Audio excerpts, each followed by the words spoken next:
Morning, David. Good morning. Sorry for the delay here. I think the rest of the board will be joining us in about, hopefully less than 5 minutes. Just need a short break before entering this meeting.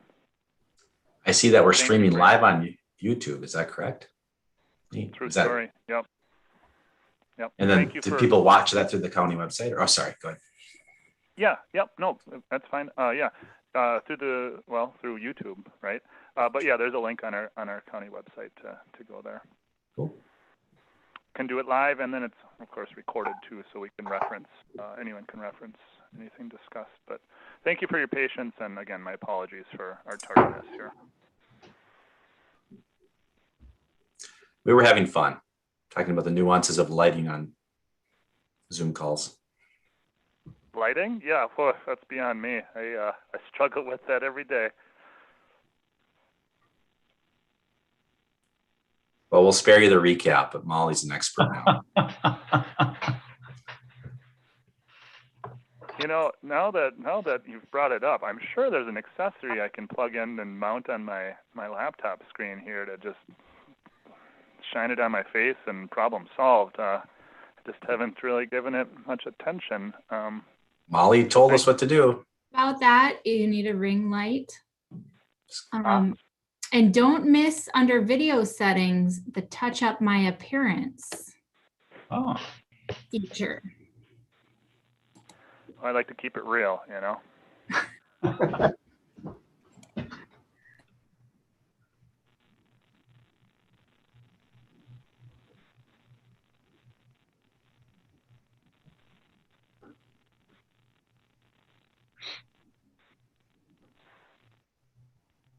Yeah, apparently mine needs an industrial setting for touch up your appearance program. I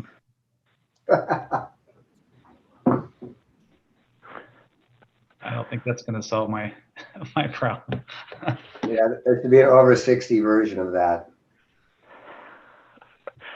I thought it was like a commercial version of Zoom or something you were talking about. I didn't catch the joke at first, but now I got it. Story of my life, David. Just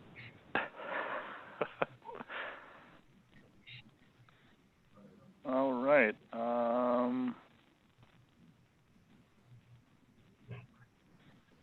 right. Well, we have all of our commissioners and Minister Yorkie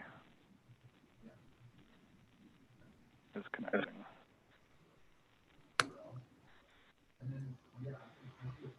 Very good.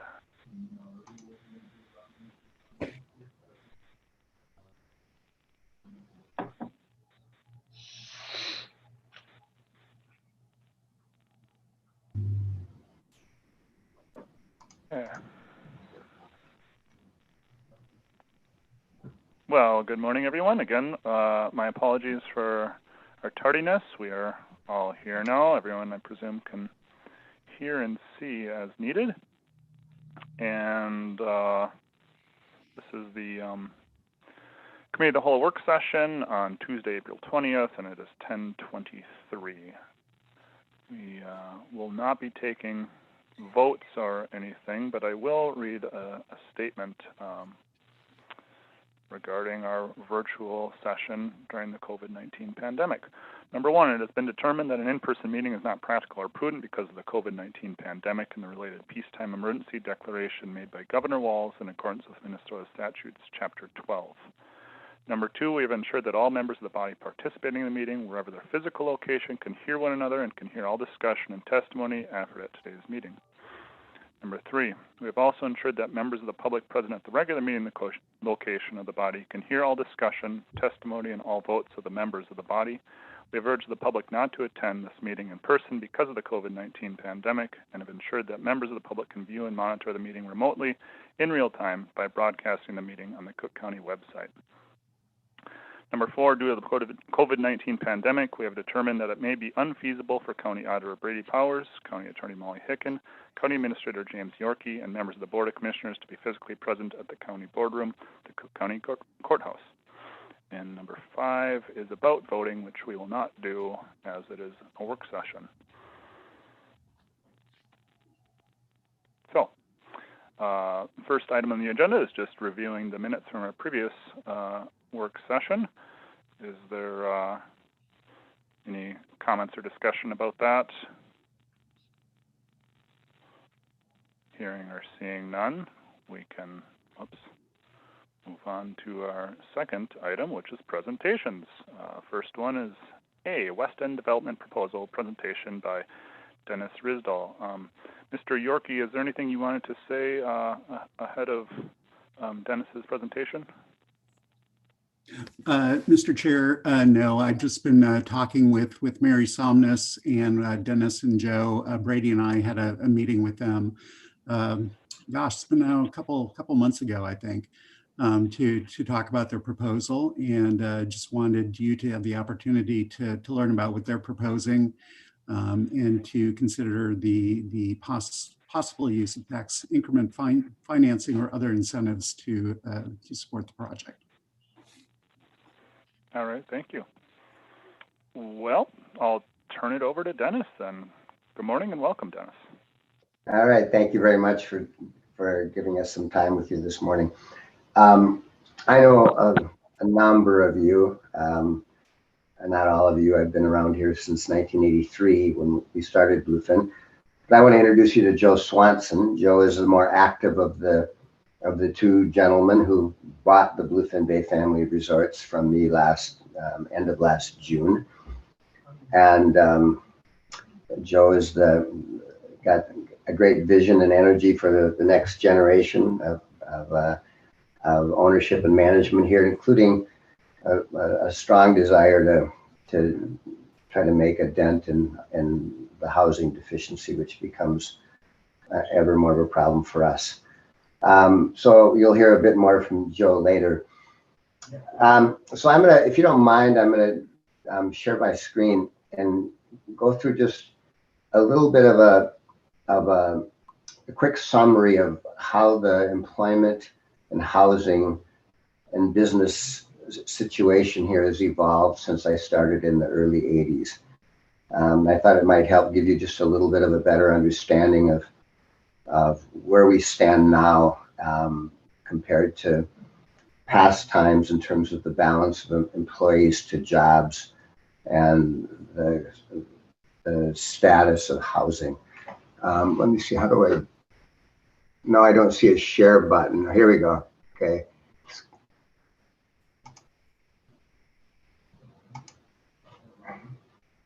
And now, okay, let me go back. Okay, I have to do my share screen first.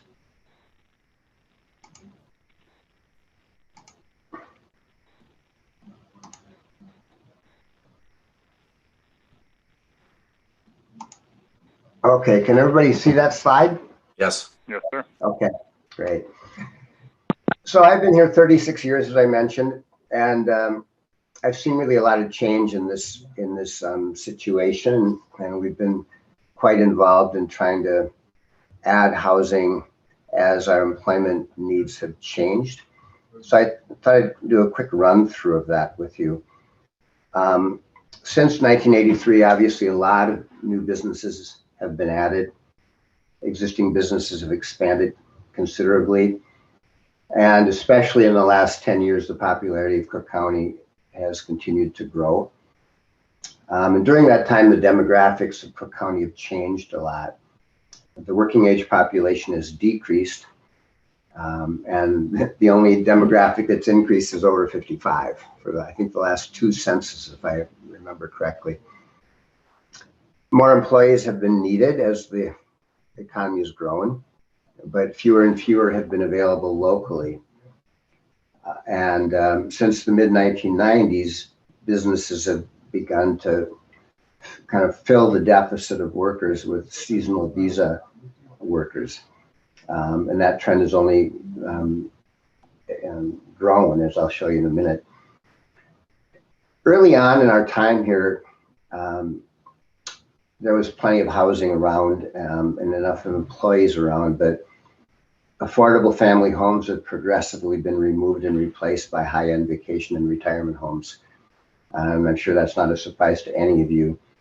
The house that used to house two high school employees of ours who also babysat our kids years ago has recently been torn down, and there's a new $1 million+ vacation home going there, which just extends a trend that's been going on for a long time. Workforce housing development has been primarily left to business owners until the One Roof EDA One Roof housing project that was completed a couple of years ago. So I thought I'd just go quickly through sort of how things have changed here. In the 1980s, the tourism economy was really quite small and very seasonal. There were a lot of working age residents in the community that were employed in the industry. The taconite plant at Silver Bay had recently closed, and laid off workers and family members sought employment in Lutsen, Tofte, and Schroeder, and they were a great source of workers for us through much of the 80s. And basically, employment needs and available workforce were pretty well in balance during that time. Things started changing in the 90s. There were expansions at Bluefin, Lutsen Resort, Lutsen Mountain, Caribou Highlands that added employment needs in the West End, and available workforce began to fall short of the needs. The first visa workers were brought into the county in the mid-1990s as J1 work and travel students. So for those of you maybe not familiar with that program, college students from other countries come during their summer break, and they can work and get a cultural experience and maybe learn some language. So typically they were available for about 3 months, from mid-June through mid-September. We started to see a seasonal housing deficiency. We didn't have a place to put them. So we expanded in the mid-90s by adding what we call the Tofte Cove expansion to Bluefin, which includes the Coho and Water's Edge building shown here, and some condominium units behind there. We started realizing at this point that we needed to add some housing with every new expansion of our business, because we didn't know where else we would house employees.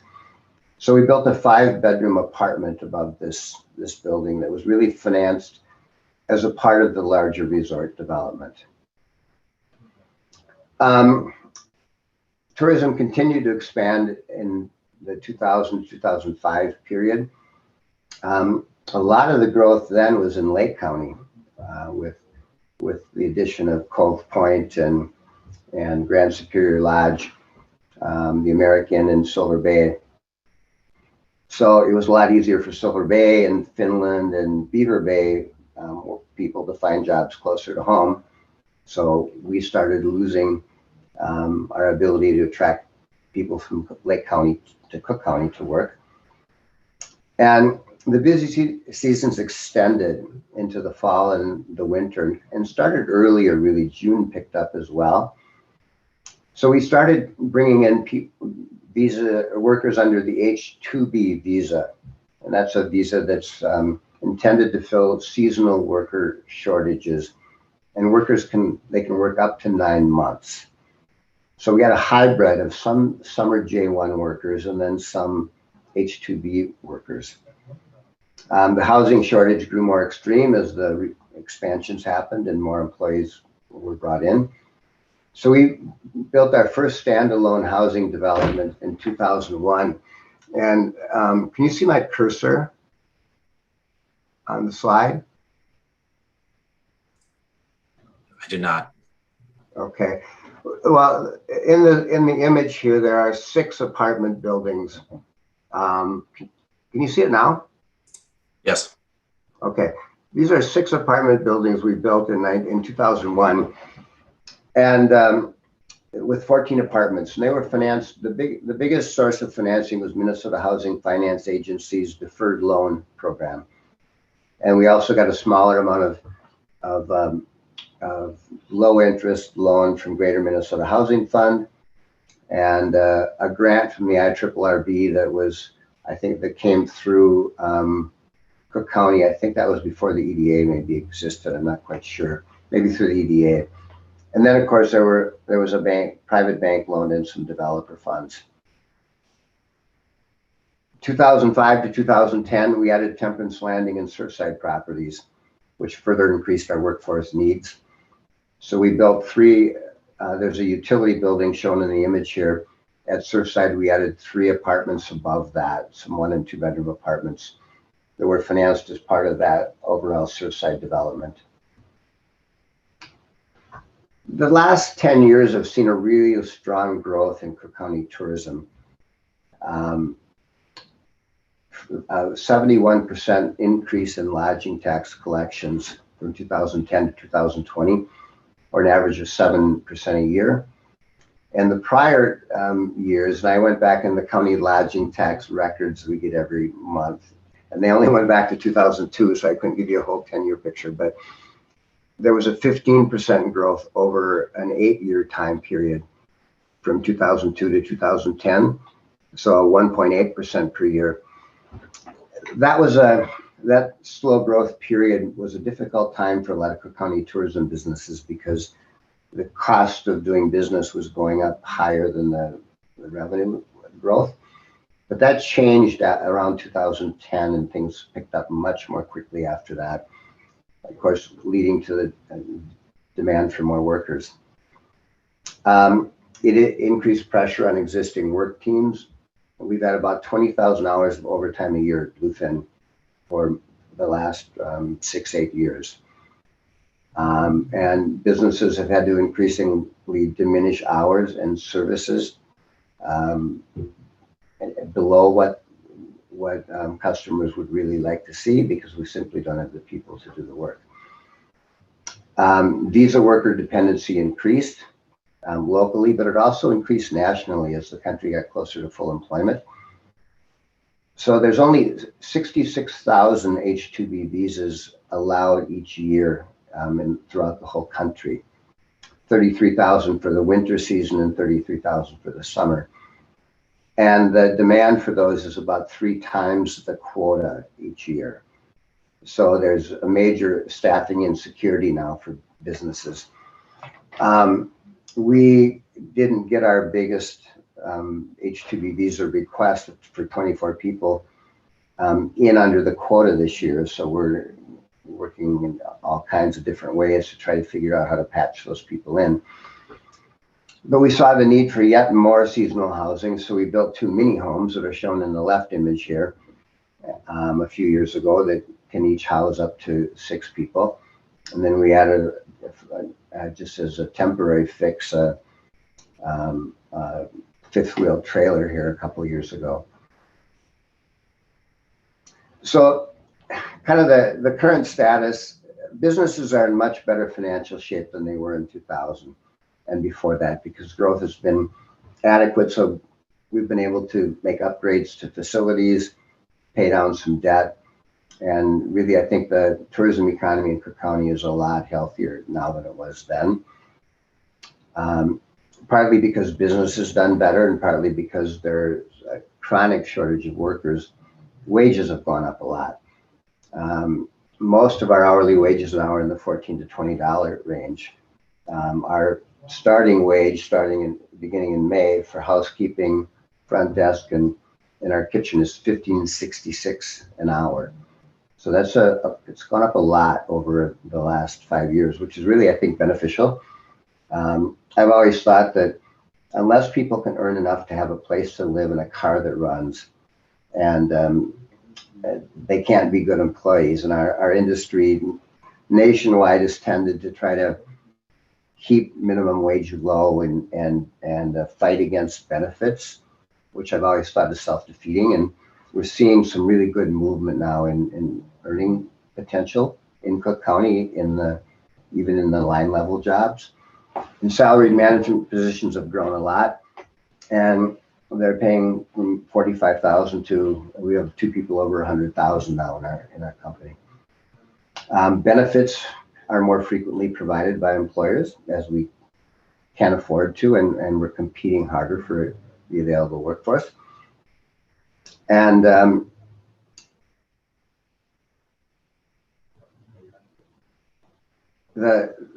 there was a time period when we had a nice balance when local workers were able to fill our year-round needs, and visa workers were filling only seasonal jobs.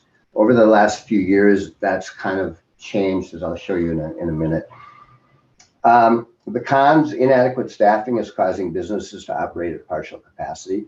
That's been much worse through the COVID period here of the last year because of the difficulty of bringing in visa workers.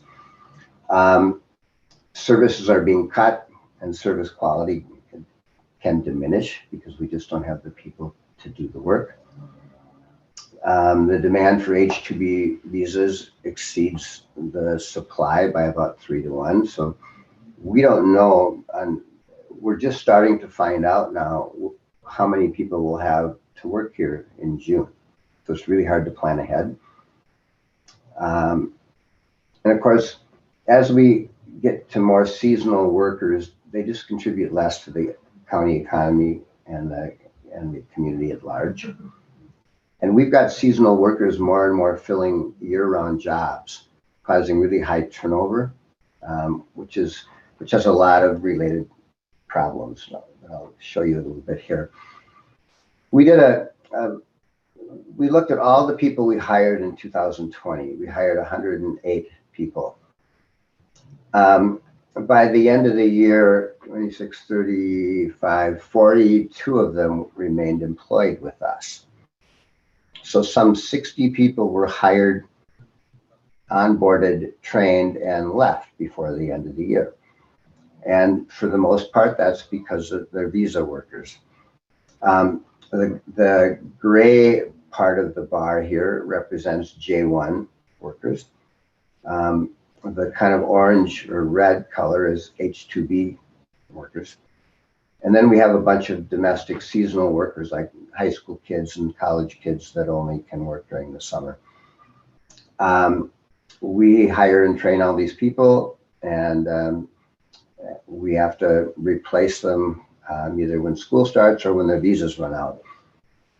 So by year end, we had 26 of the 34 domestic hires still employed.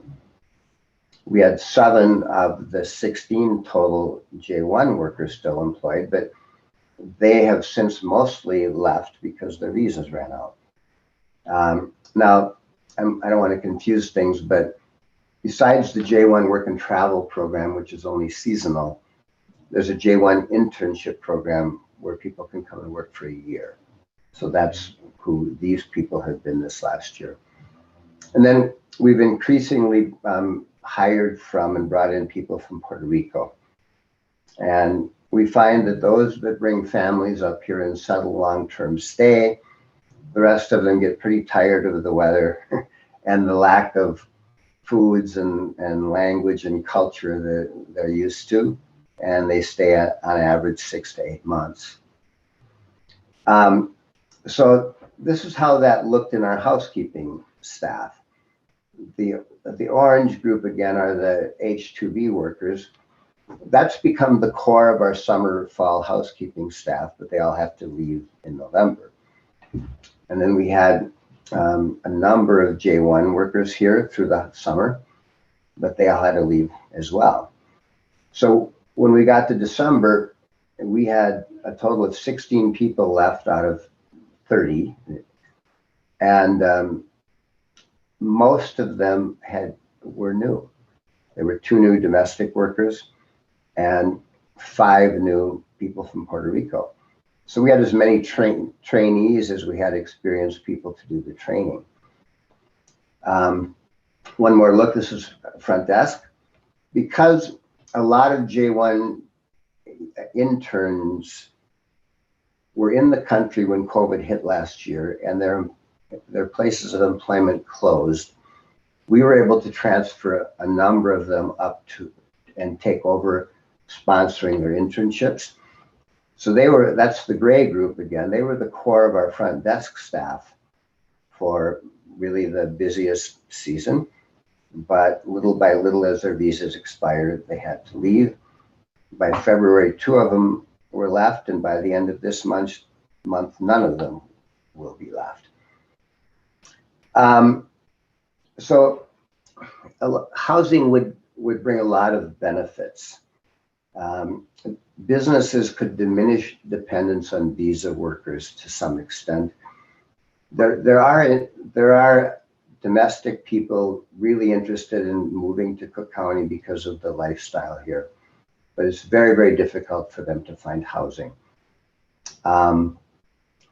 As we get, and they tend to be a little bit more mature. Visa workers come from dorm style housing in their universities, and they're more likely to accept dorm style density in housing here. But as we attract more year-round employees, especially families, they're just less flexible in their housing needs. They're more likely in domestic partnerships requiring more privacy. Eventually, there's a need for housing for families if they're going to stay and really put down roots up here. So we're finding that the housing we built over the years is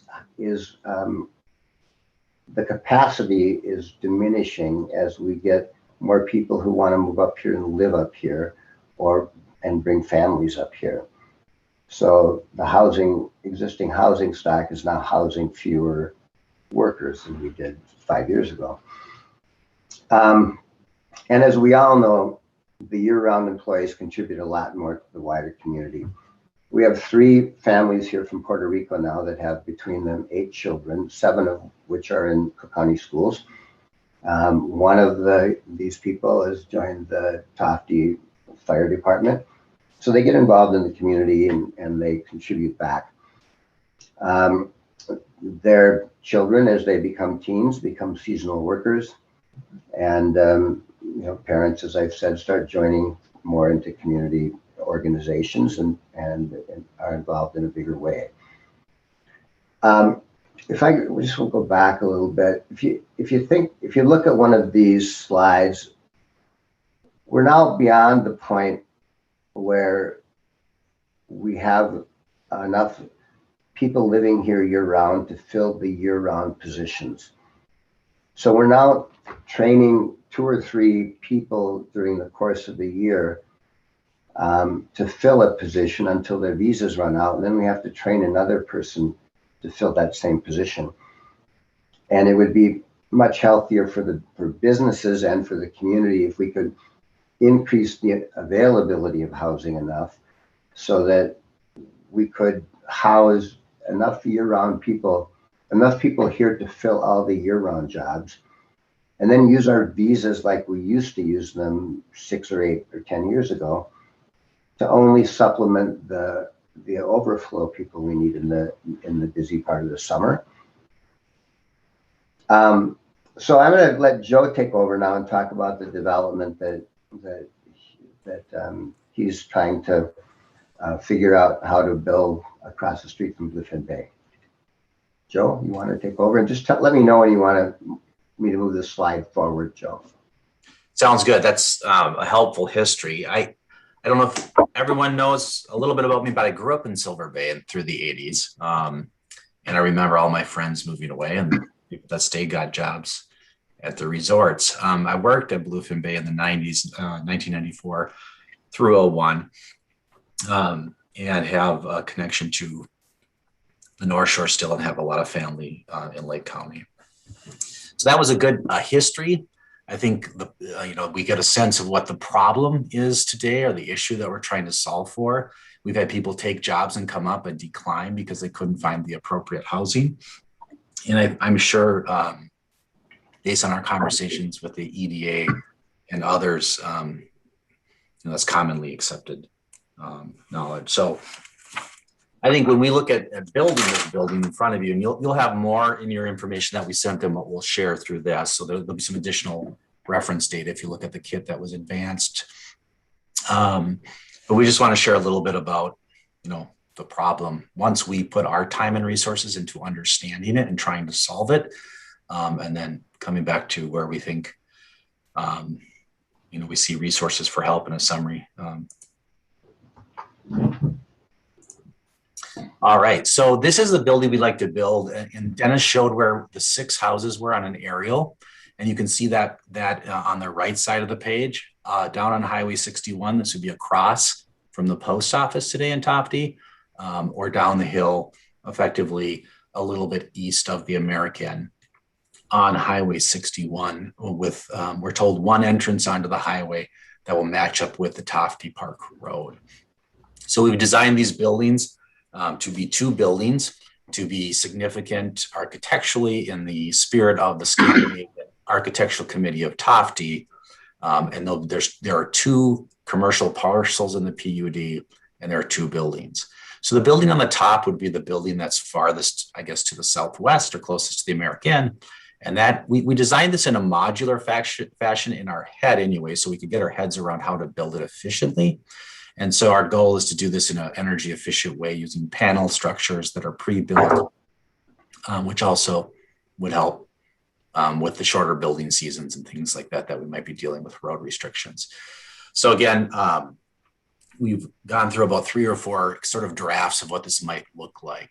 And so the drawing that you see now in front of you is we expanded the upstairs just to give you a sense of what the apartments would look above that, what we call the 3 modular building. We could get 6 apartments up there. And we'd have a variety across this project of 1, 2, and 3 bedroom apartments, as well as 2, we just put 2 ADA apartments on the first floor of one of the buildings for that consideration. So here's that building. This is the building farthest to the east or northeast, closest to the outfitter. And so the upstairs, again, 4 modules, you can kind of see that, but really 6 apartments there of varying size. And then downstairs 2 ADA because of the ground level entry, and they need larger spaces for turning around. And then 3 commercial spaces, but these commercial spaces can be subdivided in larger or smaller sections than 1,500 square feet. So next slide, Dennis. So I think what happens when we dug into this, and construction costs are a challenge right now nationwide. We can't get firm bids until we're ready to go. So we put together cost estimates with our builder, developer, Dennis. We talked to the folks at the EDA. I think, the comment was, you're getting a deal. Good luck getting these prices. So your costs are probably going up from here. But again, in this environment, we can't, finalize that until then. But we've really arrived at that total of 4.3 million plus to do this project, as you see it today.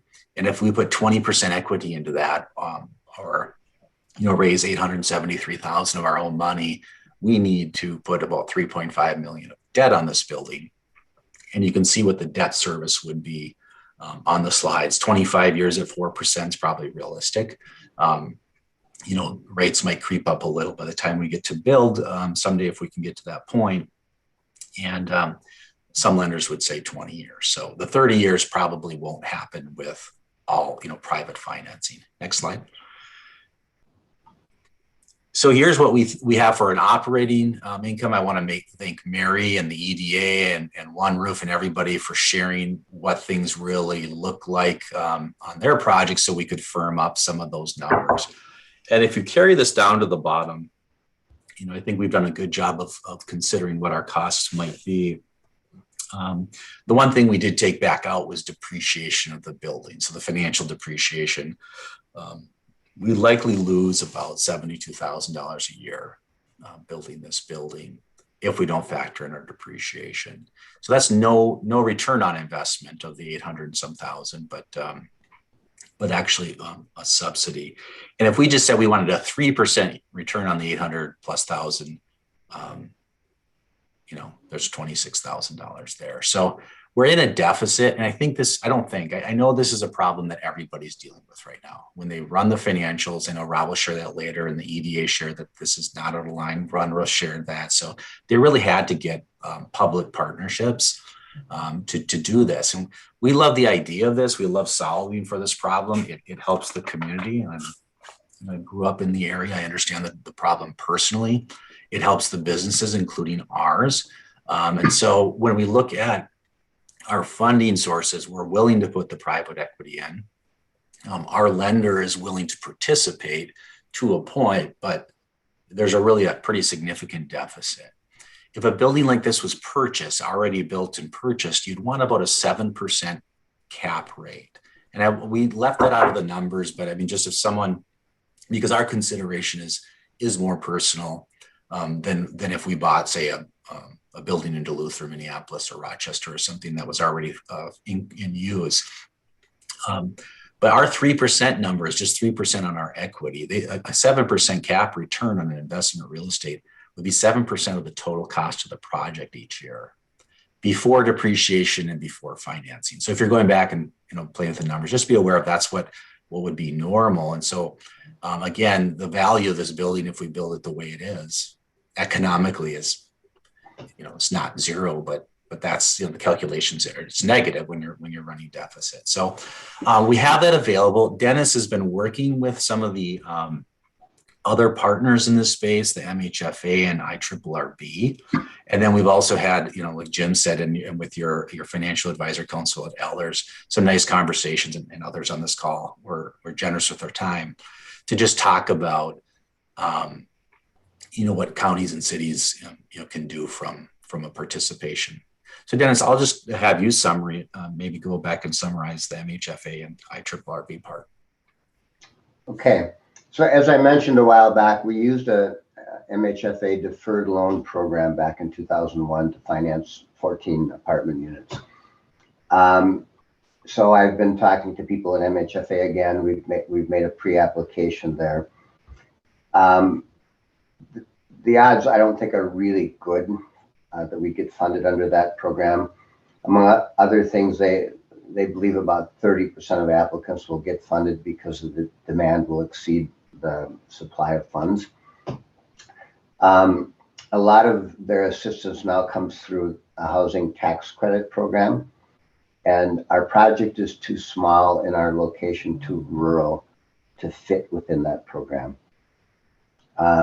So the only program they tell us that of their normal annual cycle of funding programs that would be possible is their deferred loan program. And the way that works is they lend money and they collect low interest, oftentimes zero interest, during the whole amortization period of the loan, 28 to 30 years. And then they get the entire principal paid back at the end. So it just makes the project cash flow better,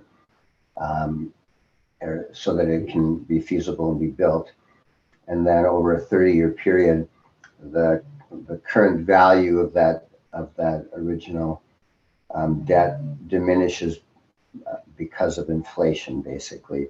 So it becomes more affordable to replace that with private debt at the end of that 30-year period. So there's a number of problems with that program in Cook County right now. Tofte is too small to make the list of approved communities with insufficient affordable housing. Right now in MHFA's programs, a community has to have at least 500 people to qualify as a community that gets studied and rated relative to its housing needs, affordable housing needs. In addition to that, the current year program prioritizes the long-term homeless, the disabled, and those with either extremely low incomes or large families.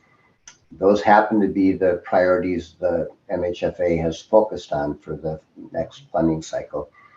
And the housing needs in Cook County don't really include those groups.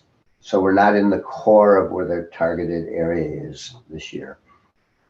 They also have a workforce housing program that's extremely competitive. They had 1.5 million for the entire state in 2021. And I think they're talking about 2 million maybe in 2022. And they have a much higher demand than that statewide. We're neither and to qualify under their workforce program, you have to be a top job center, which is quite precisely defined, or a net 5-year job growth community, which again is precisely defined, or an individual employer growth community. For example, if a large food processing plant is being built in a rural community that employs a lot of people, that's what they mean by individual employer growth community. Our housing problems are related to all of the businesses in the area, so we don't qualify in the core of the workforce housing program. MHFA people I've talked to so far are telling me that the most likely way for us to get MHF funding is to have significant other funding sources available that include both private equity, private debt, and some public assistance.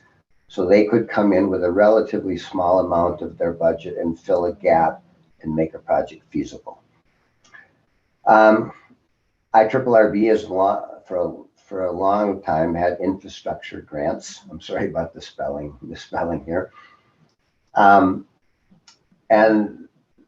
those have been used in Cook County. They were used for the Four Directions project built in Lutsen, but they carry with them the prevailing wage requirement. And that requires that everyone working on the site receive not only the prevailing union wage, but also an equivalent additional payment to cover the value of the benefits in union contracts. So carpenters get up into the $80 an hour range when you add those together. Plumbers and electricians get into the 90 range. So it adds significantly to a project cost, and very likely more than the IRRB grant itself would be. Back when we built our housing 20 years ago, MHFA did not have a prevailing wage requirement in their programs, but they now do. So the other things we've discussed, we've had a conversation, is I think James, where'd I go here? James mentioned earlier with the bond council Cook County is typically used about potentially tax increment or tax abatement. Cook County sold bonds to provide the money for the first mortgage for the Four Directions project in Lutsen. That's another possibility. So I've gotten permission. Let me see if I can figure out how to do this now. Stop sharing. Okay. I'm going to show you how Four Directions got funded, and then I'll kind of finish here. Let's see, how do I share again?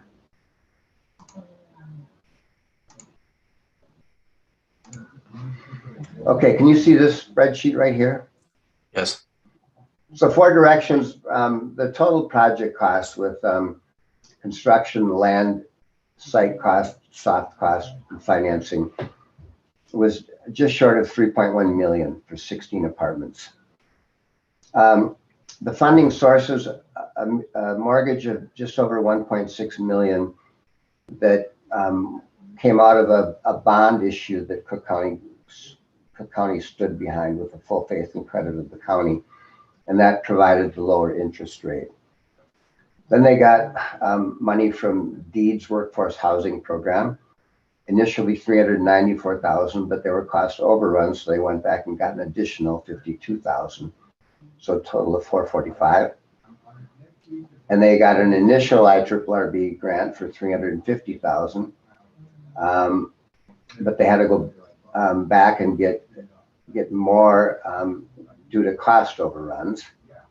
So a total of $558,000 from the IRRB and $140,000 from the Cook County EDA initially, and then $75,000 more later as the construction cost overruns became apparent. And the Lloyd K. Johnson Foundation contributed $75,000. Is that right? No, $40,000. The Neighborhood Works America program, which I'm not familiar with, was a source of $75,000. And then employer contributions, many of us contributed money to help fill the last gap of funding, of us being the bigger businesses in the West End. So One Roof normally gets a developer's fee because they're a nonprofit affordable housing developer, and the developer's fees pay the salaries of the people that put all these projects together. They had to sacrifice their developer's fee in this case because of project costs. So the bottom line of it is all of the sources of money were either grants or below market interest rate loans that came from a county bond issue. One Roof doesn't have the kind of long-term engagement that Joe and his partner have, and other businesses up here have, and they can't afford to leave a lot of equity in a project long term because they need to move on and keep doing their work of trying to solve affordable housing problems in their entire service area. So that's how the West End project got financed. That's what was necessary to make it feasible. Mary, you were more involved in that. Do you have anything to add? No, you did a great job. Okay. So now we want to just kind of open it up for questions. I think this took a little longer than I expected, and my apologies for that, but I thought some context would be helpful. Joe and his partner are willing to put significant private money into this and to take out a private mortgage with their current lender to provide more of it. But the negative annual cash flow has to be solved, or their bank won't participate, and obviously it just becomes unfeasible for them. So what we're looking for is some way to diminish the annual debt service by enough to eliminate the negative cash flow. And that would either be replacing some of that debt with grant money, or getting lower interest financing through a vehicle somewhat like what happened with the Four Directions project. So, questions? Thank you, Dennis. I'm sure there are many. Please bring them forward, and maybe it's just too much to digest right immediately, but anything anyone has. Commissioner Sullivan, you are on mute. I just want to thank both Dennis and Joe for the history lesson. It really puts it into context, and I have seen part of this presentation before through the EDA, but you really did a nice job of providing that background and kind of framing the project. So thank you for that. You're welcome. Thank you for your patience sitting through it. Chairman Mills. Yes, Commissioner Storley. Thank you. Good morning, Dennis. Morning, Jenny. And I haven't met your new partner there, Joe, but eventually I hope to. Joe, I'm the county commissioner for the West End. Nice to meet you. And this is... Excuse me, Jenny, and the original owner of Sawtooth Outfitters, right adjacent to the development site.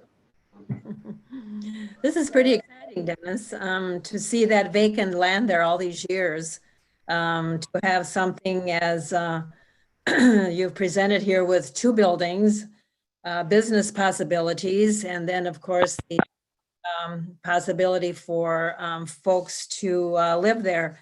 And is this strictly for workforce? Do you need to have a job in Cook County to live here? Well, sometimes, I mean, those kind of restrictions are usually placed by financing sources. I'm not very familiar with the workforce housing program by MHFA. Mary and I have a Zoom conversation with some MHFA people this afternoon to dig into that a little further. They may require that everyone that lives in workforce in housing that's made possible in part with the workforce housing grant be a worker? We don't know enough about that yet. What we do know is with any public financing, we're not going to be able to discriminate for or against anyone. That includes, we can't give a preference to people employed at the Bluefin Family Resorts. That requirement comes basically with all public financing. Mhm. That would include anyone employed really anywhere. Correct. Okay, very good. Thank you, Dennis. And Joe. Thank you. Any other questions from anyone right now? Commissioner Hawkins. Yep. Thank you, Dennis and Joe, for this presentation. Yeah, it's really nice to go back and hear the history. I would just say, if you're going to come before the county to ask us for help, it'd be very important to have covenants in place that we know that this unit would not be used for seasonal housing of visitors to our community. I think it is important that we really do develop workforce housing for people that are trying to live and work in Cook County. So, but I applaud your efforts to try to help solve the problem. I think it's great.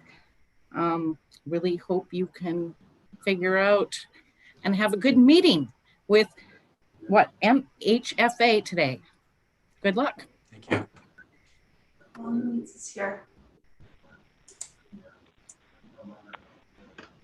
Commissioner Swalson. Yeah, thank you, Commissioner Mills. And I guess my questions go to a historic view. I'd like to know if we have been engaged as a county in tax abatement, tax increment financing. And also, if I could get just a little bit of history on when we bonded for the one project, how that was handled financially as far as the payback, that type of thing, just so I'm better educated. Thank you, Commissioner Swalson. I'm going to ask Auditor Powers to chime in here. He probably would have the best perspective. Thank you, Mr. Chair. So we've done two abatement bondings. One was for the golf course reconstruction project back in 2014. And then the second was for the one roof housing in 2018. The housing project in 2018 being paid by the rents themselves that are collected in the housing. So, and so far they are paying it. So we back it up with our abatement bonding taxing authority, but it's being paid by the rents themselves. So, and in that case, you know, of course that wouldn't work if it was paying for the entire project, because the bonding was $1,620,000. So the rents are able to take care of that to date. On the other abatement project, lodging tax is actually paying for the golf course abatement bonds. Tax increment financing was just done once since I've been here, and that was regarding the Dennis knows more about the details of it than I do. But that was just getting started when I got here, and that was 4 businesses on the west end that did it as part of they got tax increment financing, and then 50% of their increments went back to support the original golf course construction, Superior National. That was part of they needed a certain percentage of other types of financing to make that project go. So that was, and that ended in, I think, 2003, 2004. That's the only tax increment we've done in Cook County that I'm aware of. And I think in speaking with your council at Ellers, They brought up the idea of tax abatement as a simpler version of that rather than tax increment. Does that sound familiar, Brady, Jim, when we were on that call? Yes, that's what I. Yes, that's what I. Yeah, it's a way to subsidize. It doesn't have. I don't think it has the reporting rules and all the requirements around tax increment. Tax increment affected other things in the tax law that I don't know that abatement. I haven't seen any evidence that tax abatement has any effect on anything else in tax law. Brady, do you know offhand what the terms of the first mortgage on the Four Directions project were? The term of the mortgage and the interest rate?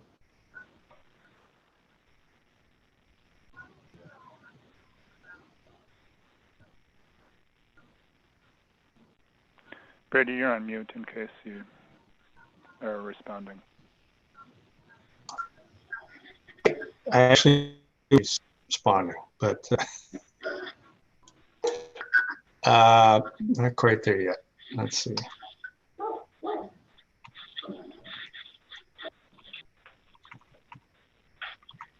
Mr. Chair. Yeah, so that's 20-year financing.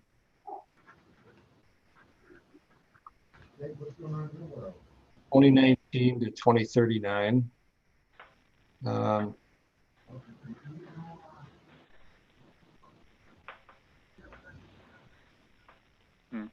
Okay, Mr. Yorkie, you wanted to say something. Also, Commissioner Salson, it looked like you had another question or comment.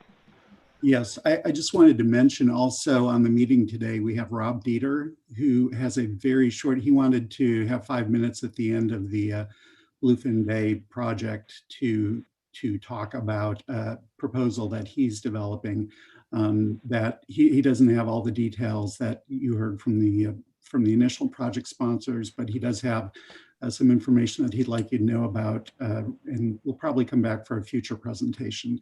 But I just wanted to make you aware of that so that we can get to him before we move on.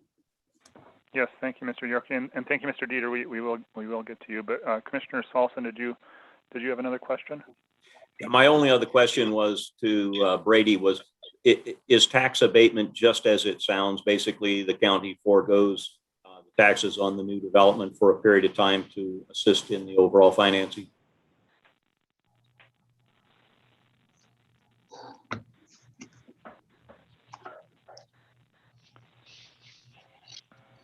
I don't know about all the various, if there are any other forms of it, but when you bond for it, in this case, we've always had another source of income to pay it. Now I'd have to look into it a little deeper to know that this, I assume this would be financed a different way if we issued bonds than either of the golf course or the Windruff housing. I don't think they would want the rents to go towards that in this case. So I'd want to talk more with our bond advisor to see what's typically done in those cases. Yeah, and Commissioner Salson, I don't know if you have, oh, please, Mary. I'm not sure that I'm correct. Dennis and Joe, correct me if I'm wrong. It's my understanding that these guys aren't asking the county to do a bond to fund the project. They're planning to carry the debt, but they would use the tax abated dollars to pay the debt service. Isn't that correct, Dennis and Joe? That's how we understand it, not fully understanding the technicalities what Eller shared, is that abatement should be simpler and hopefully would not require any bonding. It would just be a way to fill some of that gap deficit so that our bank could get involved. Dennis, is that how you understood it? Or did you think they were? That helps. Yeah, Thank you. Thank you, Mary. Just a couple of the details that I recall from our conversation with the Cook County's bond council is, if I recall this correctly, if all of the tax, so it's an incremental tax that's abated for a period of time. The difference between what the county is collecting on the property as it now exists and what it will collect after the development is finished. And if I recall correctly, if all of it is abated, it can go as long as 9 years. But oftentimes, perhaps like the part that goes to the school, for example, or the part that goes to the township, might be negotiated to not be abated. And in that case, the abatement can last as long as 15 years. On the commercial component, I believe the state gets their portion of the tax regardless. So I don't think that part is abated. But again, that my first schooling on abatement financing was that phone conversation. So I'm not sure. I don't have in-depth knowledge there. Yeah, and I was just going to add that I know Commissioner Sullivan and I were able to attend Eller's presentation on these topics, and we had different I think Commissioner Sullivan was able to get more from it than I was, but that was my first foray into the concept, and really appreciate it. Hopefully we can get a recorded version of that to reference, just to help all of us commissioners go over it again. And it sounded like the long and short of the advantage to the tax increment financing was a longer period of time versus the abatement. But another important factor is that this is a very public process that really requires a lot of engagement with the community, so that everybody, quote unquote, everybody, understands how it works at a kind of a higher level. And then each taxing district also needs to, sign off on it. And so it can be a lengthy process, but I see great benefits, and I'm really excited for the proposals coming forward, and we can all just, get more information and get more educated and see what we can do here. Mr. Yorkie. Yeah, so one question. I think, Joe, you mentioned the volatility in the prices of building materials.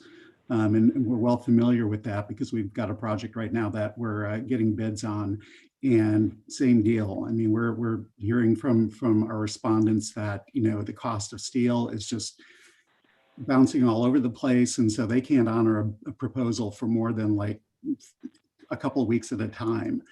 And so just knowing that prices are really unpredictable right now, I'm just wondering what, if the pro forma changes. Right now, it looks like your gap is about $72,000. But if, prices shift and you have to redo that, I'm just wondering where if there's an additional gap, if that gap increases, how that would be addressed. And would that mean you would be coming to the county for a request for a larger abatement or TIF?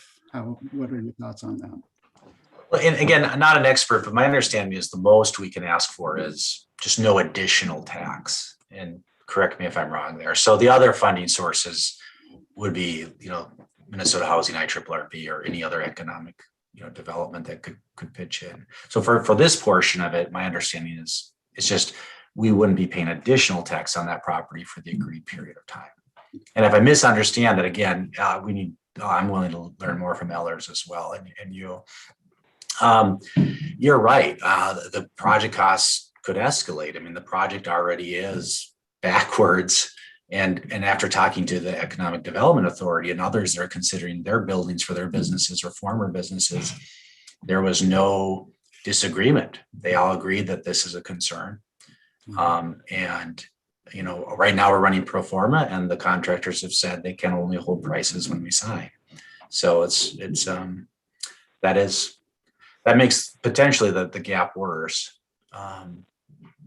That becomes more of a financing, it'll contribute to the cash flow incrementally, another, $500,000 in a project,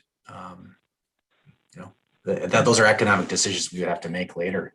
But we need to kind of get through the projects, know what we can do before we can make those final calculations, and establish timelines. So the county's portion probably, planning and zoning, obviously, the Economic Development Authority likes the concept. There was no disagreement there. One of your commissioners attended, and so did Mary. So there's a lot of stuff moving in tandem and together, trying to get to this point where we can make a final decision if we have enough support. Does that answer the question, Jim? I know that's a lot, but we're not unique in having this problem, and we're understanding why there isn't more housing built. I mean, if you could build a house and it was profitable, people would be doing it to fix the problem independently, right? So there's just something there that's causing the problem that we're trying to solve for. I think the bottom line in this is it's going to be a more it's going to have much more private financing than Four Directions. Mm-hmm. And when Four Directions went over budget because One Roof is nonprofit developer, they went back to the IRRB, back to deed, back to the EDA. But in this case, I think the risk is in Joe's hands for cost overruns. And that's one reason why there really needs to be some return on is roughly 900,000 of investment, because that becomes kind of another contingency in a way, that more money can be spent to deplete that return before the project really goes into way into the red in the year of completion. We're fortunate that we have an interest in this beyond just a rate of return. So that adds our ability to have that contingency, but it is very significant. Go ahead, Dennis. Yeah, the MHFA funding cycle we're working on, the grants wouldn't be, or the loans wouldn't be awarded until December. So the construction season would begin a year from now. And I'm hoping that things settle down, because a lot of this volatility is due to production problems due to COVID in a lot of the construction industry supply chains. Plus, a lot of people have been home and they've been doing remodeling in their homes and spending some of their stimulus money remodeling, adding decks, whatever. And that's increased demand at the same time that the supply chains have been disrupted. So time should start to straighten that back out again. And we're hoping things get more predictable between now and actually construction time. Yeah, and Jim, that's a good point, because I think for us, the lead time is so long. I think we started working on this in the fall, early fall, right? Just trying to get our heads around some of these things. So we can't stop and wait for that until, we have to get to that point. And then I guess our worst case scenario is we have to delay if it's not something we can overcome, which hopefully, that's something we're willing to do if we have to. We just have to keep waiting. It's the same decision everyone else will have to make on these projects. Yeah, and I appreciate that. I was going to make a joke that you just have to wait for things to crash, but I like the way Dennis said it better, is stabilize. That's much nicer. So, well, in the interest of time, thank you both very much. Thanks for having us. And I see a lot of potential here, and I want to have more conversations and really look forward to updates and working towards a private-public partnership. So, so thank you, and I guess we'll just, like I said, learn more and figure out all the options there and what can happen with meetings today, and appreciate your efforts here. Is there anything final we need to touch on, or do any commissioners have any final questions before we move on to Mr. Dieter? I just want to thank you for your time and your interest in the development. We really appreciate that. Likewise, thank you. Mary, please. Thank you, Mr. Chair. I have had a number of meetings with Bruce Kimmel at Ellers and James and Brady, and I know that we're here today not looking for any real decisions, but I think it would be helpful if we could have some sort of guidance that James and Brady or whoever is the appropriate party to continue to work with Ehlers, and because we need their participation to explore and gain understanding of what are the options here. So I don't know if that's something that you can articulate, or if it's understood that that's an okay thing that so please, if you can help with that. Well, yeah, we can't take any action or make any decisions, but the tone that I'm picking up on is general support and looking for solutions for these. I think one of the other things I picked up on was just that concern about it being for workforce housing. You know, that's really what our need is and really where we want to focus our energy. Do commissioners have any further concerns? Or, I mean, I think it's just a matter of getting up to speed with the details there. I see some nods and. Thank you. Yeah. Okay. Well, and nods and smiles, and that's what I like to see is nods and smiles. Mr. Yorkie, I see you unmuted. I did, Mr. Chair. So I'm taking the reaction to mean that it's okay that Brady and I continue to work with Mary to figure out our next steps. Yes, please.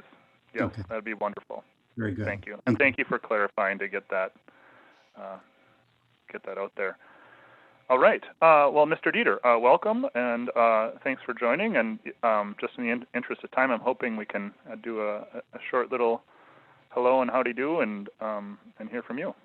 Yeah. No, thank you, Chairman Mills. I appreciate it, and good morning to everybody. And thanks especially Dennis and Joe for such a thorough presentation. I feel like this is the equivalent of attending a costume party where you arrive at the party and you realize someone has a similar costume that you have on. So it's probably not very often where we get to gather and hear not just about one multi-use development, but two. And so if I can, with your permission, take the screen for just a moment. April's in charge, but you have my permission, whatever that's worth. Okay. April, would you mind if I commandeer the...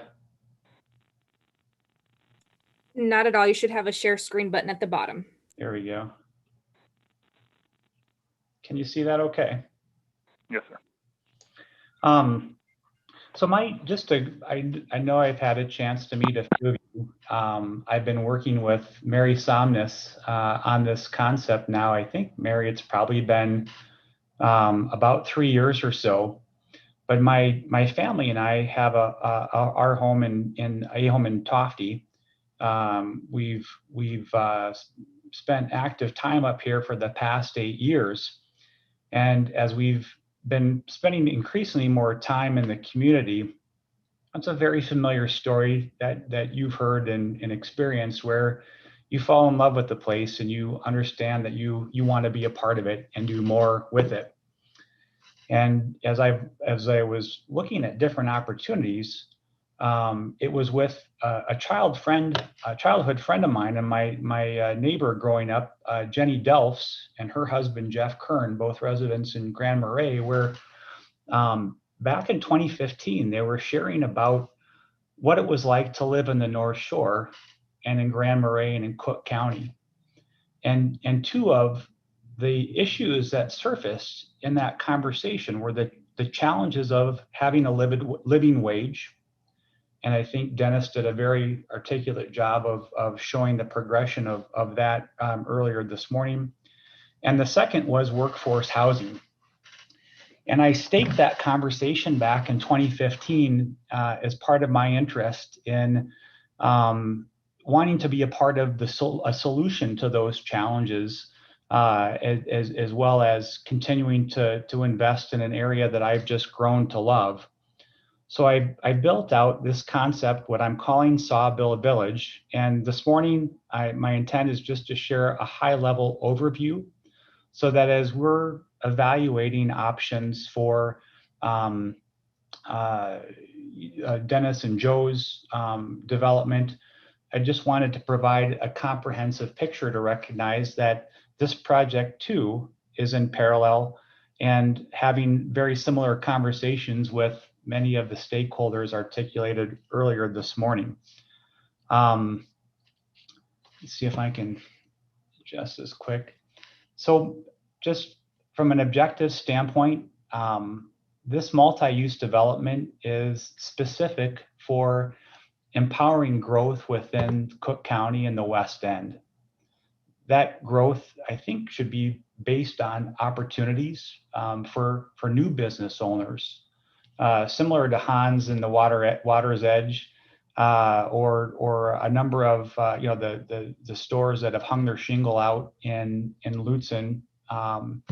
It's an opportunity for new businesses to be created, but also housing that would support those opportunities. The location that I'm speaking about this morning is also in Tofte.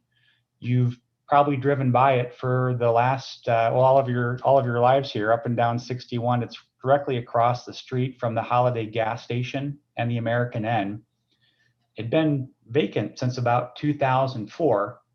I purchased it in 2018, and due to safety issues with a couple of the buildings, ended up taking 2 of those 3 buildings out, and it's kind of created a blank canvas and an opportunity for us to do something here along the housing and retail space. So what is Sawmill Village? What I'm proposing is it's a 2-story building that, similar in concept, has retail spaces on the main floor and apartments on the second floor. The housing breakdown would be 6 up-to-date 2-bedroom apartments, and I'm specifically targeting for year-round workforce housing. In addition, the property would also have a detached garage that would include 1 stall for each apartment. And I'm working on an option for some additional storage so that those that are living there would obviously have a place to park their car in inclement weathers and have a position to place toys or other things that they need to support their lifestyle on the North Shore. The main floor would consist of 3 retail spaces, one of which would be outfitted for a restaurant.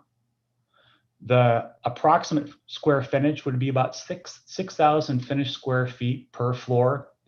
And it looks like excavation of a basement would be possible. My total investment is ranging between 2.5 to 3.2 million. And the time frame with the contractor I'm working for is we're fairly confident that we could have it up and operational by the early summer of 2023. That date may need to flex a little bit based on some of the cost outliers that Joe and Dennis shared earlier. I'll pause for a second here before I get to that. I think similar to one of the earlier questions that came up regarding who, I think maybe Ms. Sullivan asked if the housing is open to all Cook County residents.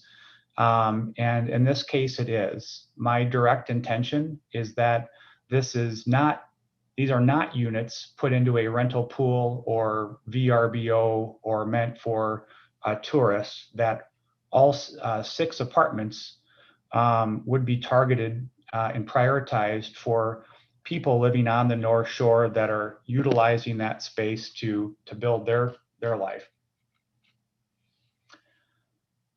I'm not going to drain this slide, recognizing we've covered a lot of this already this morning.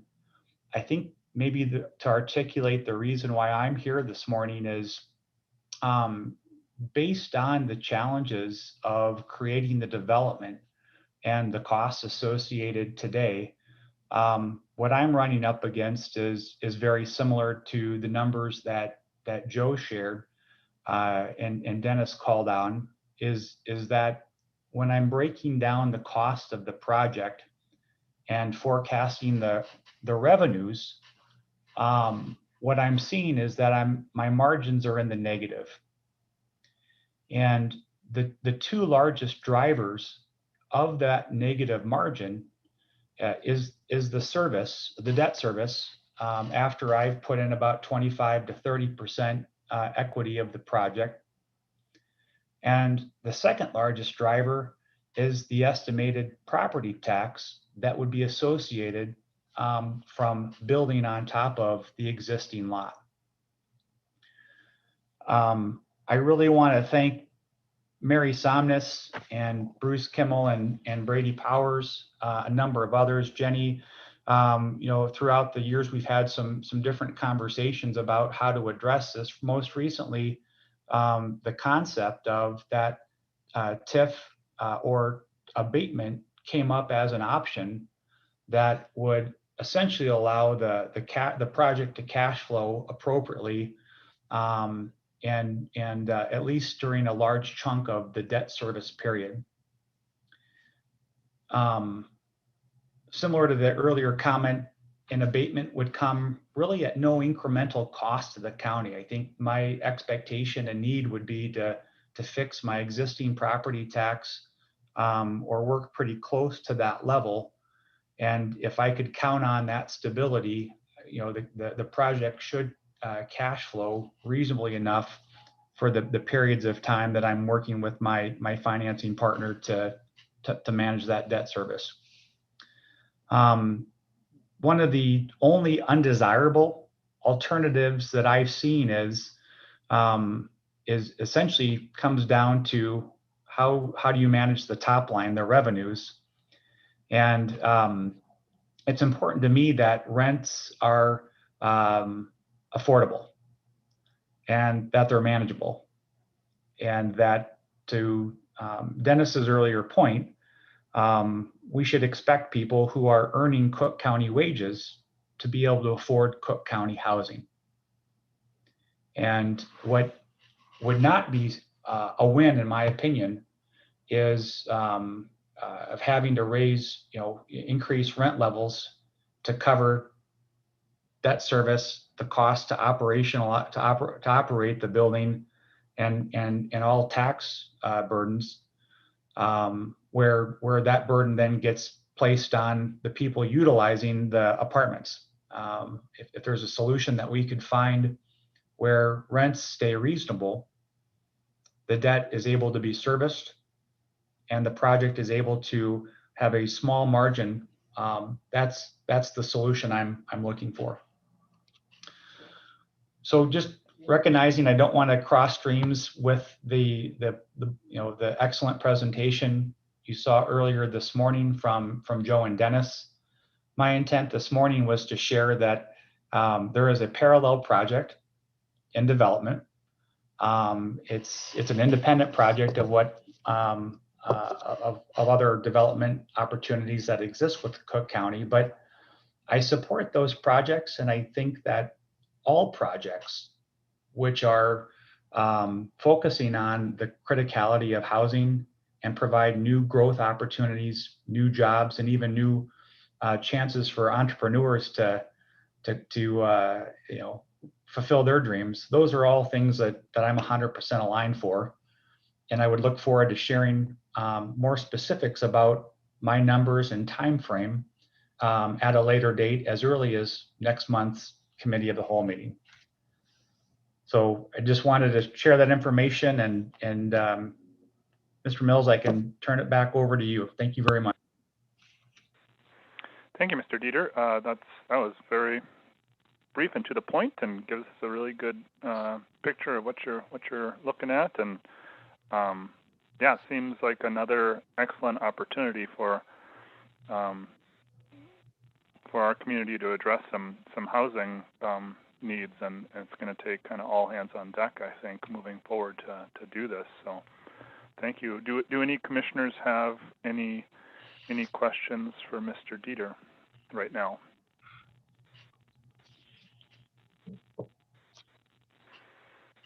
I don't see any or hear any, so we'll we'll again just keep an ear out and do more of our homework on these concepts and look forward to hearing more from you. So, Thank you. Thank you. thank you. Let's see, that moves us on to item 2C is MnDOT and ARDC. And looks like we have Kristen, good to see you. Oh, Mr. Yorkie, yes. Yes, I just want to apologize to our next presenters. We anticipated that the previous presentations would take less time, and we didn't know that we wouldn't be starting on time to begin with. So I really apologize that we're getting such a late start on your presentations, and sorry that we've kept you waiting. Thank you, Mr. Yorkie. I echo the apologies, and but I look forward to this presentation. So thank you for sitting through that in our meeting, and I can turn it over to whomever would like to start. Yes, thank you so much. So we have a few people with us today. So I'll start with an introduction and then pass it over to whoever else is here from MnDOT. So my name is Russell Haberman. I'm a senior planner at the Arrowhead Regional Development Commission. Yes. I'm Brian Anderson. I'm a transportation planner with MnDOT. Good morning. This is Dwayne Hill. I'm the district engineer with MnDOT. Good morning, everyone. Kristen Foster, district state aid engineer. Are you still with us, Ed? Yep, I'm still here. I'm Ed Welch. I'm a construction project engineer out of our Duluth office. And I believe that's everyone with us today. We have a few different things to present to you all today. So kind of the outline of what we're going to talk about is I'll introduce information about the Transportation Alternatives Program and the solicitation that took place earlier this year.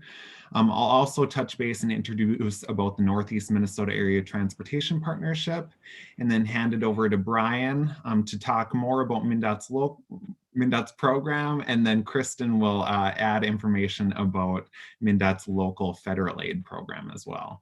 And obviously we have Dwayne and Ed here as well to chime in at different parts and to answer any questions you all may have. So I will start. You may or may not be interested with the Transportation Alternatives Program. This is a program that is funded with federal money to go towards different projects like active transportation, bike connections, walking connections, but it also funds things like safe routes to school and projects along scenic byways like the Gunflint Trail or North Shore Scenic Drive. So it's a kind of there are many different things that feed into this. We have $900,000, or we've had $900,000 over the past few years to distribute each year. And this year it was a competitive program. There was $5 million requested in total out of 12 projects across our 8-county area. And 3 projects were funded at $300,000 each. Those were a Two Harbors Trail, a Moose Lake Trail, and Main Street improvements in Biwabik. We did receive an application from Cook County for invasive species mitigation efforts along the Gunflint Trail. Unfortunately, that was not funded, but we want to extend our gratitude for you all working and partnering to put forward that application. So that is the update about transportation alternatives, and I will jump into more information about the Area Transportation Partnership. And to do that, I will share my screen here. This is part of your handout with this meeting packet. And so if you pull up this packet, you'll see I'll be going through the first 2 pages, and then the 3rd page and on, Brian Anderson will be taking over for those pieces. So Northeast Minnesota Area Transportation Partnership, it really encapsulates the 8 counties in Northeast Minnesota, really in line with the counties that a majority of that MnDOT District 1 covers. So that would be Carlton, Cook, Lake St. Louis, Kuching, Aitkin, Itasca, and Pine counties. Obviously, there are some statistics here that you can take a look at with the assets in District 1. And the role of the ATPs, there are 8 across the state, is to emphasize greater public involvement, enhance regional planning, and increase cooperation development of Minnesota's State Transportation Improvement Program, which is called the STIP. And that is a document that is submitted to the federal government for bringing federal money to our region for transportation purposes. In Northeast Minnesota, we have a dual purpose with our ATP. That ATP serves as a guidance and a steering committee for ARDC's work plan for transportation. We receive about $80,000, maybe a little more than that, maybe closer to $90,000 from the state legislature each year to work on regional transportation planning efforts. So that's the role of the ATP. They look at the STIP, our federal aid program for transportation, as well as guide ARDC's transportation planning work plan. As far as who is involved with the ATP, it's a rather large group. There are 47 members in total, and we meet on a quarterly basis throughout the year. And I just want to extend gratitude for those serving this year from Cook County. And that would be Commissioner Swallison is our primary member, and Commissioner Hawkins is our alternate from our elected officials in Cook County. And we also have representation from the Highway Department with Robbie Haas. So thank you for that. And we look forward to meeting with you throughout this year. With that, I will turn it over to Brian to talk a little more about funding. Thanks, Russell. I'll just have you scroll through this for me then as I ramble on. Appreciate that. So we'll start here talking about the State Transportation Investment Plan. And this is really our 4-year list of documents that goes to the feds. It's a 4-year list of projects that are federally funded. This is really MnDOT's commitment to the public. Once a project enters this document, MnDOT does our best to deliver that project in the year we say we're going to. There are certain occasions where a project doesn't match up with the original scope or intent, but for the most part, we do deliver the project once it enters into that 4-year document. Scrolling on to the next page, Russell, is just kind of a brief overview of some of our different funding sources, just informational purposes for you for the most part. There's not a lot in there that I'll touch base with. You can refer to your packet, and if you have any questions, feel free to contact me. And then the next page is just more or less an overview of our ATP process, some of the timelines and so forth. We did start this process last September. It does take us nearly 8 months to actually develop and put in all our federal projects. This year we were adding year 25 to our program. We did reach out to our locals. We vetted these projects through different local boards, through our ATP as well. And then we have come to the conclusion where we're out there reaching out to the public and going through our list of 4-year projects with the public to engage them right now. The next page, Russell, is just briefly an overview of some of our different funding sources that come to the district and how much money we actually have to operate with. So in 2025, which is the year we're currently adding into our STIP, we have $71 million available to District 1. We do serve, like Russell said, the 8 counties of Northeast Minnesota. We have approximately $34 million to work with in 25 and about $37 million in state funds. Federal funds, 34, state funds, $37 million. And then we also do provide about $10 million to our local road and bridge projects. The Duluth MPO area, which stands for the Duluth Metropolitan Planning Organization. This is the Duluth area, the cities and a ring of townships around the Duluth area. They receive about $2.96 million for road and bridge projects. And then all the other cities and counties within our region receive about $4.4 million under a formula set up for road and bridge projects. We do have about $1.7 million available for our safety type projects. And like Russell had just mentioned, $900,000 set aside for transportation alternative program projects such as trails. So that adds up to the $10 million available for the local projects. Before I get into our actual projects program, is there any questions that we have on the funding? If not, Russell, would you be able to bring up the map of the county? Yorkie had a question here. Okay. Yeah, just a brief question about how the funding for the areas outside the MPO is allocated. Is that strictly on a per capita basis? I mean, do you strive for per capita equity across the counties, or does the geographic size of a county come into play in determining who gets dollars? Sure, we really base that off the state aid formula currently. So every few years, a county will take a turn in applying for dollars. And keeps a spreadsheet, a geographic equity spreadsheet of whose turn it is and when they should apply. So each year, not every entity will receive a project.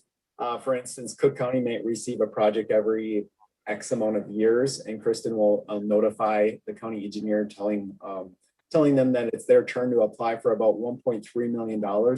We take that 4.4 million and we kind of split it in three. So we have 3 federal projects outside of the Duluth area each year. Thank you. Yeah. So these are the projects that we have coming up in Cook County for 22 through 25 in our program. I'm going to talk about the MnDOT projects, and then Kristen's going to talk about the local projects. So there are 6 total federal projects in Cook County. The first one I'm going to talk about is project number 55. It is the Pigeon River Bridge. We do have that scheduled in 2023. It's a REDEC. It's a joint project with Ontario. MnDOT has about $2.2 million into that bridge, our program for that bridge.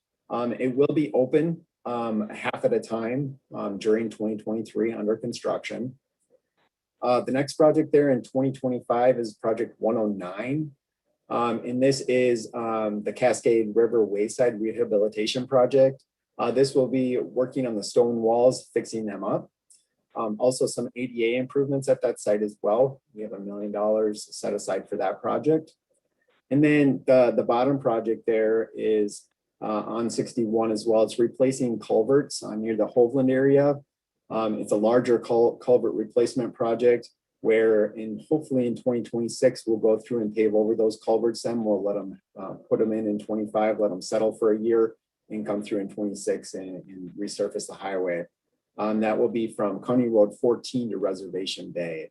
So that's our hope in 26 to add that paving project on top of those culverts. Now, I know many of you travel to Duluth, so I just wanted to mention a couple of projects that will be occurring in Lake County as well that will also impact travel to and from Cook County.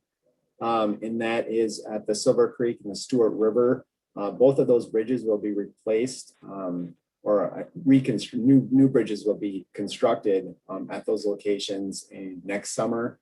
Some of that work will start this fall in September and October. So there might be intermittent lane closures come this fall. And there'll be intermittent lane closures then come next summer associated with those bridge projects.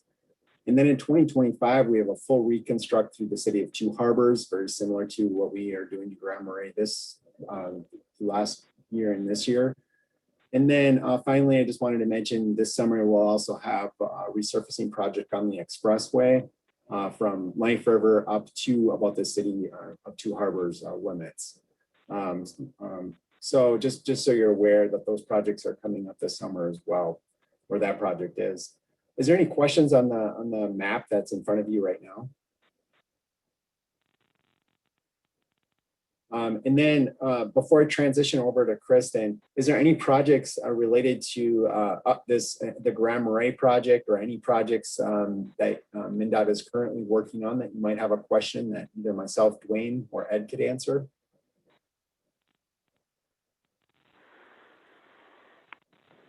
I don't see anyone with their hands up here. All right, well, that concludes the MnDOT portion of the overview. Thank you for your time. I'll transition over to Kristen and she's going to talk about the local program. Thank you. Thanks, Brian. Good morning, Mr. Chair and Commissioners. It's nice to see some familiar faces again, as well as meet some new faces this morning.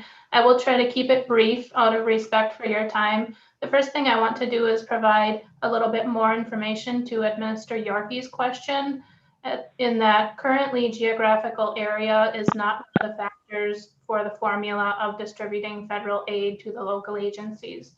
The formula that we have been using for a number of years is loosely based on a county's needs, which is one component for how your state aid funding is distributed as well. So that's a formula or a question that I'd be happy to come back and present more detail on at a future meeting, or I could work with your new engineer and the Highway Advisory Committee or another group to provide more information on that formula at a future date. It would take about 15 or 20 minutes to go through the details of how that formula works. What I wanted to mention, and Russell, I don't think I need the screen share for this, so you can stop that if you would like, but there are a couple of local federal aid projects already in your program. The Highway Department has taken advantage of bringing outside resources into your transportation system. Coming up in 2023, you have an off-system bridge replacement project over the Flute Reed River. We also call that BROS funds, along with the Highway Safety Improvement Program and transportation alternatives that Russell and Brian mentioned. BROS is another one of those competitive pots of federal funding that counties can take advantage of in addition to your state aid formula funding or your federal aid formula funding. And on the federal aid formula, Cook County actually received some of those funds in 2024. And right now that project is currently planned to preserve the section of the Gunflint Trail between town going up to the Devil Track Road near the golf course there. And your new engineer has been very proactive in getting the details of that project and the needs of that corridor looked at. So I want to start off by thanking Robbie for the energy that he brings and the enthusiasm that he has displayed in exploring the county's program and looking at other ways to bring in resources as well. Some of the other sources of funding that we work with in the state aid office are state funding sources that would include the local road improvement program and Safe Roads to School. Cook County has been active in both of those sources as well. We're expecting decisions on LRIP or the local road improvement program sometime later in May, possibly early June this year. We received a record number of applications for LRIP, which is both exciting and daunting. And we are weeding through those to pick the best applications. With that, I wanted to pause for questions. As Brian mentioned, we do have Project Engineer Ed Welch here today, or District Engineer Dwayne Hill. We want to provide good customer service to our partners and really just answer as many other MnDOT questions that we can while we're here for our annual visit. So I will pause. Thank you, Mr. Chair. Thank you, Kristen. Any questions from commissioners here regarding any current or upcoming projects?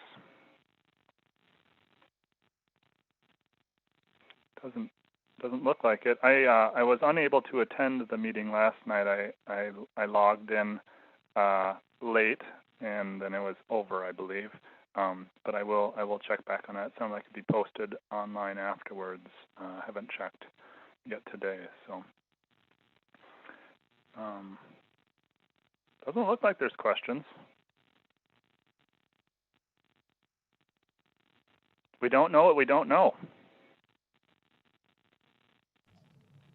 Well, thank you very much for your time, and I hope you do know you can reach out to us between these annual visits if you come up with any questions between now and next spring, when Russell and Ryan will reach back out to April and Robbie again. Thank you. That's a great reminder, and yes, I feel like we've got good connections and good relationships, and I really appreciate all that both ARDC and MnDOT has done working with Cook County and our community. So thank you. Thank you for having us today. Thank you.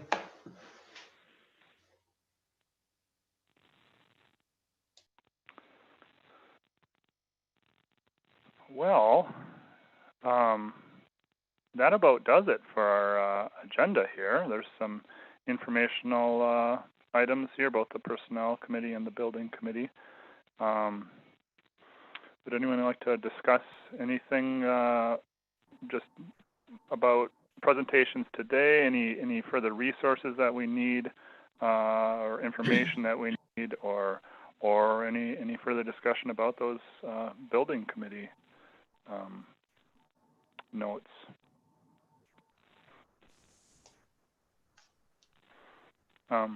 One thing I'll do is just log back in or on or however I got to Eller's presentation and see if we can, if that was recorded and if we can share that information. What I was alluding to before was just the examples that they used. I thought were, well, they weren't round numbers, so maybe that's just, you know, a disability on my end. But it could have been a lot simpler. And to Commissioner Swalson's point, it is basically just, you've got your raw land, the tax abatement and tax increment financing. You got your raw land, that's your base value. And so then they calculate what value the project would add to that. And so then that increases the value potentially. And then whatever that value is, you calculate what that would be taxed at. And so you remove that. So it's not direct dollars coming from the county and from our community, but it's dollars that are not realized until after that period passed. And then we can collect on it. And what that does is enables investors to cash flow and make this work without having that additional tax burden. And so it helps our community in that it provides growth with whether it be housing or commercial space availability, and then eventually helps the county with, you know, increase in taxing property taxes after that value is passed. So it's just putting it off, but it enables things to happen. So it seems really encouraging, and look forward to it. But you know, I asked in that info session, I did ask what risks there were, because someone else had a question about if they could speak to horror stories that they've heard, and Ellers, they were not familiar with any horror stories per se. One angle I could maybe see is if indeed we have high valuations right now and high valuations for that future potential, but then those valuations don't come to fruition or something, I could see potential problems there, but I don't see a whole lot of risk from our end of things, because we're not putting into it, it's just deferring it. So yeah, but it is really, really exciting. Mr. Yorkie, yes? So I'll defer to Commissioner Swalson. I saw his hand. Commissioner Swalson? Yeah, thank you, Mr. Chair. And I agree. My understanding is just as you put it forward. If you're doing a tax increment financing, you're betting on further development, further increase in taxes, that type of thing, that you're actually banking on coming into your coffers at a time downstream. This looks like a much lower threshold as far as the county engagement in this is just, you are just not collecting those additional revenue from the development itself. And so there isn't a risk that you're taking in the further development portion of it. So you're not missing out on that because you never expected to see it in the first. This was a much more simple threshold to give the security and stability, I think was stated earlier. And I agree with that. Yeah. Yeah. Thank you. Yeah, thank you. Mr. Chair.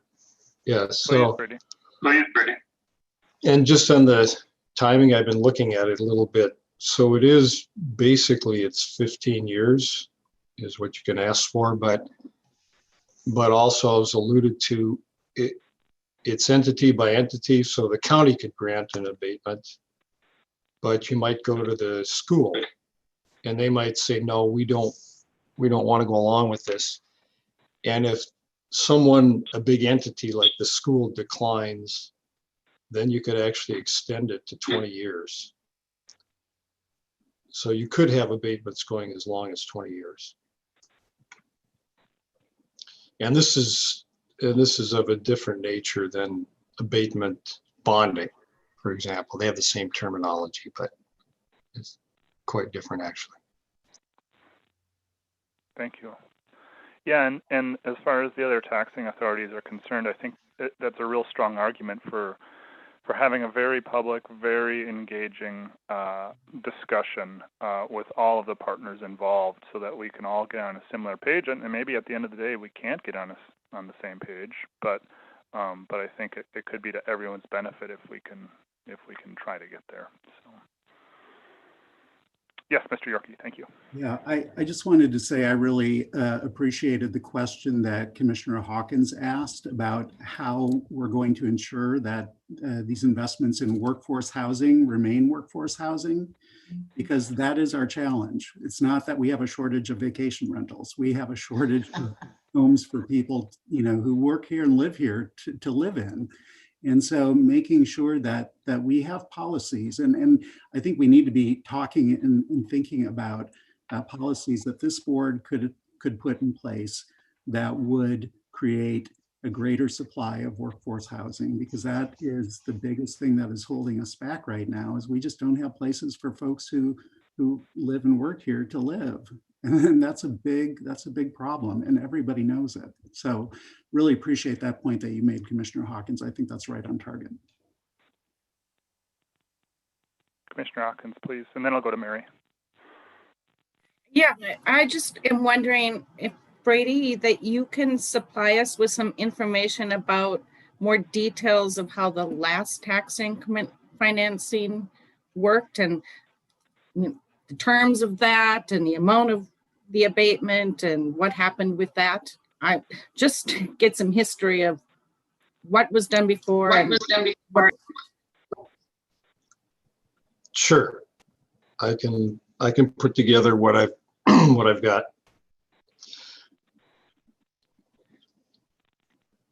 All right, Mary, you have. Oh, Brady, we got an echo. There we go. Mary, did you want to add something? Oh, yeah, thank you, Mr. Chair. In response to the question about allocating these projects for workforce housing and guaranteeing the use, we do have covenants in place with the 4 Directions dwellings in Lutzen. Brady, I believe, has that language, and we can certainly look at how we could incorporate those requirements and restrictions into the project. If a source of funding won't allow that, then we have to, rethink it. But for example, in the One Roof project in Grand Marais, we could not restrict it to workforce. But in the apartments in Lutzen, we could restrict it to workforce. So it just depends on how the package comes together. But I know for sure that both of those projects, that is the intent. So we'll work real hard at getting us there. Well, and in my mind, a very significant factor with the restrictions is one way to ensure that it's for workforce, just the cost, right? So the ownership, the whole land trust model, I think it's in itself is a very strong way to keep those costs down, and that when the costs are lower, that helps allow a workforce to live there. It doesn't guarantee that, and so that was what I see going forward is an important part is having that land trust model, because otherwise, real estate goes up and up and up and up, and then nobody can afford it really. So I'm not sure how that would work, or I guess it wouldn't work really with a private ownership.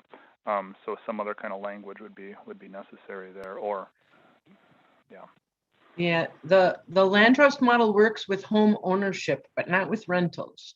So that's a different scenario. So then you have covenants that, for example, in Luton, the people who live in the apartments in Luton need to provide a payroll check stub once a year to prove that they are working in Cook County.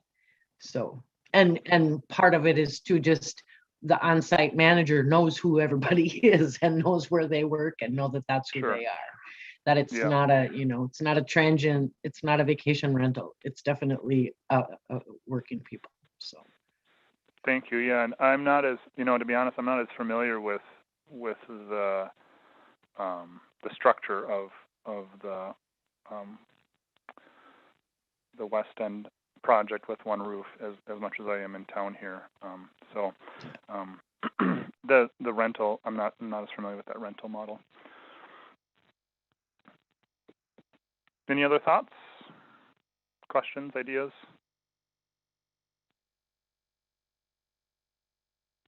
Otherwise, we recovered pretty well here. We're only 15 minutes over noon. Well done, team. Okay, well, nothing else. We can adjourn, and hope everyone has a great